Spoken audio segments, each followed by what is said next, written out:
j'ai décidé de vouloir tester une fois la cocaïne.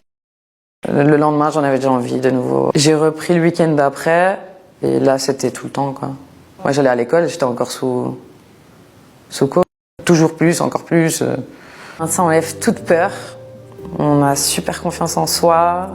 On est plein d'énergie. On tient l'alcool. Et c'est ça qui m'a rendu, entre guillemets, accro.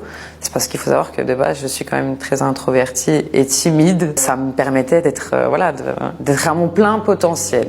On va dire la première année, ça allait. Ma deuxième année, c'était difficile de travailler. Sauf que, en fait, à un moment donné, ça commençait à devenir compliqué financièrement quand même. On prenait pas qu'une boulette. C'était 1, 2, 3, 4, 5 boulettes, 6. Ça dépendait, il n'y avait pas de limite.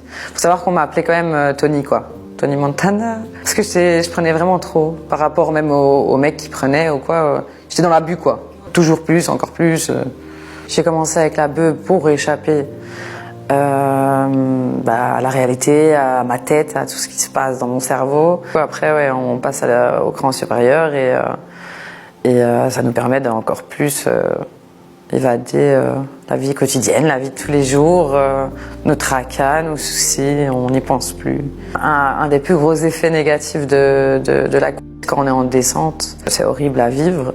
Et au plus on en prend, au plus c'est compliqué, je trouve. Enfin, en tout cas, c'est mon avis personnel. Quand j'avais mes descentes, j'avais vraiment l'impression que j'allais clams, que j'allais mourir.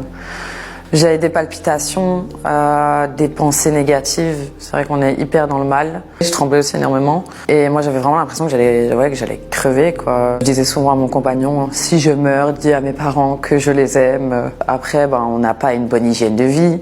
On dort à des heures